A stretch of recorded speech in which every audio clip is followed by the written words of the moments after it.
اللهم صل على محمد وعلى آل محمد۔ بسم اللہ الرحمن الرحیم۔ السلام علیکم دوستو، نبی کی پیاری باتیں یوٹیوب چینل میں آپ سب کو خوش آمدید کہتے ہیں۔ ناظرین محترم، اللہ کی محبت کے سوا ہر محبت کو زوال ہے۔ اللہ کی محبت کے علاوہ دنیا کی کوئی محبت سچی نہیں ہے۔ انسان کا سب سے مضبوط رشتہ اللہ ہی سے ہے۔ اللہ اصلیت دکھا دیتا ہے، ہر رشتے کی، ہر محبت کی، ہر سہارے کی۔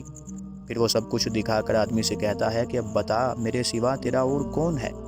محترم ناظرین، خوش قسمت ہیں وہ لوگ جن سے اللہ خوش بھی ہوتا ہے اور راضی بھی ہوتا ہے، اور ایسا انسان دنیا اور آخرت میں جو خواہش کرتا ہے اللہ تعالیٰ اس کی خواہش بخوشی پورا فرما دیتا ہے۔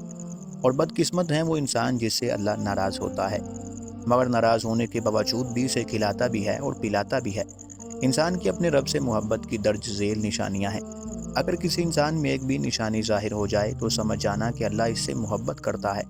اللہ کے راضی ہونے کی 8 نشانیوں میں سے پہلی نشانی یہ ہے کہ جب اللہ کسی سے راضی ہوتا ہے تو اسے دین کی سمجھ عطا فرما دیتا ہے، دین سے جوڑ دیتا ہے، اور ایسے انسان کو اللہ پاک اپنا محبوب بنا لیتا ہے۔ حضرت عبداللہ ابن مسعود رضی اللہ تعالی عنہ سے مروی ہے کہ رسول اللہ صلی اللہ علیہ وسلم نے ارشاد فرمایا کہ اللہ پاک تمہارے درمیان اخلاق بھی تقسیم کرتے ہیں جس طرح رزق تقسیم کرتا ہے۔ اللہ پاک دنیا میں اس کو بھی دیتے ہیں جو اللہ پاک کا پیارا ہو یا نہ ہو، لیکن اللہ پاک دین کی سمجھ صرف اسے دیتا ہے جو اللہ پاک کا محبوب ہو۔ عبادت کی محبت، قرآن کی محبت، اللہ پاک کی، اللہ کے ذکر سے محبت ہو، رسول اللہ صلی اللہ علیہ وسلم پر درود و سلام بھیجنے کا شوق اور طرف ہو، یہ وہ چیزیں ہیں جو اس بات کی نشانی ہیں کہ اللہ نے اسے بہت پیارا بنا لیا ہے۔ اللہ پاک کے راضی ہونے کی 8 نشانیوں میں سے دوسری نشانی رسول اللہ صلی اللہ علیہ وسلم نے فرمایا، اللہ جسے اپنا بناتا ہے تو پھر اس پر تھوڑی سی آزمائش بھی ڈال دیتا ہے۔ یعنی اللہ پاک دیکھنا یہ چاہتے ہیں کہ یہ بندہ میرے فیصلے پر راضی ہوتا بھی ہے یا نہیں۔ جو راضی ہو جائے اللہ پاک اسے دنیا میں بھی راضی کرتے ہیں اور آخرت میں بھی راضی کرتا ہے۔ جو اس وقت بوکھلاہٹ کا شکار ہو جائے کہ یہ میرے ساتھ کیا ہو گیا، میں تو نماز بھی پڑھتا ہوں اور قرآن مجید کی تلاوت بھی بڑے شوق سے کرتا ہوں، پھر مجھے بخار کیوں ہو گیا؟ میں تو دین پر عمل کرنے والا ہوں، پھر مجھے پریشانیاں کیوں گھیرے ہوئی ہیں؟ تو ایسا نہیں سوچنا چاہیے۔ حضرت بلال حبشی رضی اللہ تعالیٰ عنہ سے کسی نے پوچھا کہ آپ اللہ کے ہونے کی بڑی باتیں کرتے ہیں تو آپ کو اتنی بری طرح سے کیوں مار پڑتی ہے؟ آپ رضی اللہ تعالیٰ عنہ نے فرمایا، تم بھی تو بازار جا کر برتن خریدنے سے پہلے اسے بجا بجا کر دیکھتے ہو، مٹی صحیح طریقے سے لگی ہے یا نہیں۔ بس اللہ تعالیٰ نے بھی مجھے آزمایا تھا۔ اس کے بعد یہی وہ غلام تھا جس کا رنگ بھی کالا تھا، موٹے موٹے ہونٹ تھے، جس کے بارے اللہ کے پیارے رسول صلی اللہ علیہ وسلم فرماتے ہیں کہ جب میں جنت میں جا رہا تھا، جب مجھے معراج کرائی گئی تو آگے آگے کسی کے چلنے کی آہٹ سنائی دی۔ میں نے حضرت جبرائیل علیہ السلام سے پوچھا کہ یہ کون ہے، یہ کس کے قدموں کی آواز سنائی دے رہی ہے؟ تو جواب ملا کہ یہ بلال حبشی ہیں جو آپ کے آگے چل رہے ہیں۔ حضور پاک صلی اللہ علیہ وسلم جب واپس آئے تو حضرت بلال رضی اللہ تعالیٰ عنہ سے پوچھا کہ تم کون سا عمل کرتے ہو؟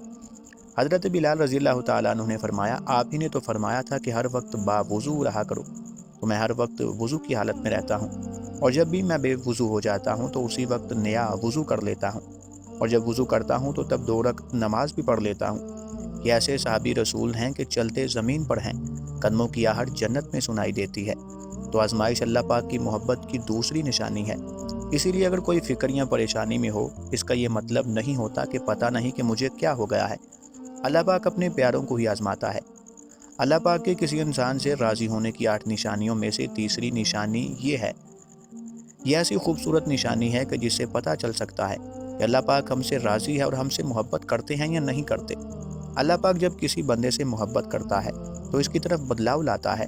حدیث پاک میں آتا ہے کہ جب اللہ پاک کسی سے محبت کرتے ہیں تو اللہ پاک حضرت جبرائیل علیہ السلام کو فرماتے ہیں، اس کے بعد آسمانوں میں زلزلہ آ جاتا ہے، سب فرشتے بے ہوش ہو جاتے ہیں، اور پھر جب اللہ کے حکم سے سب ہوش میں آ جاتے ہیں تو سب سے پہلے حضرت جبرائیل علیہ السلام کو اجازت ہوتی ہے کہ حضرت جبرائیل علیہ السلام سوال کرتے ہیں کہ ہمارے رب نے کیوں فرمایا ہے، اور اس کے بعد خود ہی کہتے ہیں کہ جو بھی فرمایا ہوگا وہ حق فرمایا ہوگا۔ پھر اللہ فرماتے ہیں، جبرائیل میں نے آج اس بندے کو اپنا محبوب بنا لیا ہے، تم بھی اسے اپنا محبوب بناؤ۔ حضرت جبرائیل علیہ السلام بھی اس بندے سے محبت کرنے لگتے ہیں۔ پھر حضرت جبرائیل علیہ السلام کو حکم ہوتا ہے کہ آسمان کے تمام فرشتوں کو خبر دے دو، یہ اللہ کا پیارا بن گیا ہے۔ حضرت جبرائیل علیہ السلام، تمام فرشتے اور تمام نورانی مخلوقات بھی اس سے محبت، اور ساتویں آسمان کے بے شمار فرشتے اس سے محبت کرنے لگتے ہیں۔ پھر ایک فرشتہ آسمان سے دنیا میں آتا ہے اور اعلان کرتا ہے کہ لوگوں، فلاں شخص اللہ کا محبوب بندہ بن چکا ہے۔ اور پھر تمام آسمانوں کی نوری اور تمام زمین کی مخلوقات اس سے محبت کرتی ہے، تم بھی اس سے محبت کرو۔ اور پھر دنیا والوں کے دلوں میں اللہ پاک اس بندے کی محبت ڈال دیتا ہے۔ تو اس لیے دنیا میں یہ 3 کام ضرور کرو جن کو کرنے سے اللہ راضی ہو جائے، ہمیں اپنا محبوب بنا لے گا، انشاءاللہ دنیا اور آخرت میں کامیاب ہو جاؤ گے۔ حضرت عبداللہ ابن عباس رضی اللہ تعالیٰ عنہ فرماتے ہیں کہ جب نیکیاں قبول ہو جاتی ہیں تو انسان کے جسم میں 5 نشانیاں ظاہر ہوتی ہیں۔ نمبر 1، جب انسان کی نیکی قبول ہوتی ہو تو اس کی وجہ سے اس کے چہرے پر عجیب سی رونق آ جاتی ہے، یعنی وہ انسان دنیا کے سامنے اپنی خوشی کا اظہار اپنی مسکراہٹ اور بشاشت کے ساتھ کرتا ہے۔ وہ ہر وقت خوش رہتا ہے، بلکہ یوں لگتا ہے کہ اس دنیا میں اس سے بڑا پرسکون اور وقار والا کوئی نہیں۔ لگتا ہے کہ اس آدمی کو اس دنیا کا کوئی غم نہیں۔ یہ خوشی ہر ایک کو نصیب نہیں ہوتی۔ نمبر 2، اس کا دل روشن ہو جاتا ہے، یعنی وہ ہر وقت اللہ کے وعدوں پر امید رکھتا ہے، اس کے پاس کچھ ہو یا نہ ہو، لیکن اس کے دل میں اتنی خوشی ہوتی ہے کہ اس کو کوئی پرواہ ہی نہیں ہوتی۔ اور یہ یاد رکھنا کہ امیر انسان مال سے نہیں بنتا، بلکہ ہمیشہ دل سے بنتا ہے۔ حضرت علی رضی اللہ تعالیٰ عنہ فرماتے ہیں، دولت مٹی کی طرح ہے اور مٹی کو پیر کے نیچے رکھنا چاہیے۔ اگر سر پر چڑھا لو گے تو وہ قبر بن جائے گی، اور قبر زندہ لوگوں کے لیے نہیں ہوتی۔ نمبر 3، جب کسی کی نیکیاں قبول ہو جاتی ہیں تو اس کے جسم میں نیکی کی طاقت آ جاتی ہے اور شیطان اسے گمراہ نہیں کر سکتا۔ شیطان سے بچنے کی قوت اللہ اس کے جسم میں پیدا کر دیتا ہے۔ نمبر 4، اللہ پاک اس کے مال و دولت میں فراوانی پیدا کر دیتا ہے۔ اللہ اس کے رزق میں برکت پیدا کر دیتا ہے۔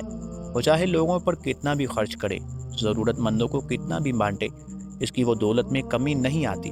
حضرت علی رضی اللہ تعالیٰ عنہ فرماتے ہیں کہ نصیب کا رزق انسان کو ویسے تلاش کرتا ہے جیسے مرنے والے کو اس کی موت۔ نمبر 5، لوگوں کے دلوں میں اللہ ایسے انسان کی محبت پیدا کر دیتا ہے، یعنی جب اللہ اپنے بندے سے خوش ہوتا ہے تو اس وقت اس کی محبت لوگوں کے دلوں میں پیدا کر دیتا ہے۔ محترم ناظرین، شاید ہی اس دنیا میں کوئی ایسا انسان ہو جو اللہ کے راضی ہونے کا خواہش مند نہ ہو۔ ہر انسان یہی چاہتا ہے کہ اللہ ہم سے راضی ہو جائے۔ جب اللہ ہم سے راضی ہوگا تو ہمارے لیے دین و دنیا، عالم برزخ اور قیامت کے دن کے تمام معاملات کو آسان فرما دے گا۔ بحیثیت مسلمان ہمیں ایسے کاموں میں رغبت اور دلچسپی لینی چاہیے جو ہمیں اللہ پاک سے جوڑے رکھیں، تاکہ اللہ کی رضا شامل ہو جائے۔ دوستو، ہم امید کرتے ہیں کہ آپ کو آج کی ہماری یہ اسلامی معلوماتی ویڈیو ضرور پسند آئی ہوگی۔ اگر آپ کو ویڈیو پسند آئی ہو تو اسے لائک ضرور کریں، اور مزید اس طرح کی اسلامی معلوماتی ویڈیوز دیکھنے کے لیے ہمارا پیارا چینل نبی کی پیاری باتیں ضرور سبسکرائب کر لیں، اور ساتھ موجود گھنٹی کا بٹن بھی لازمی دبا دیں تاکہ آپ تک ہماری آنے والی تمام ویڈیوز بلا تاخیر پہنچتی رہیں۔ ہم حاضر ہوں گے ایک نئی اسلامی معلوماتی ویڈیو کے ساتھ۔ تب تک کے لیے خدا حافظ۔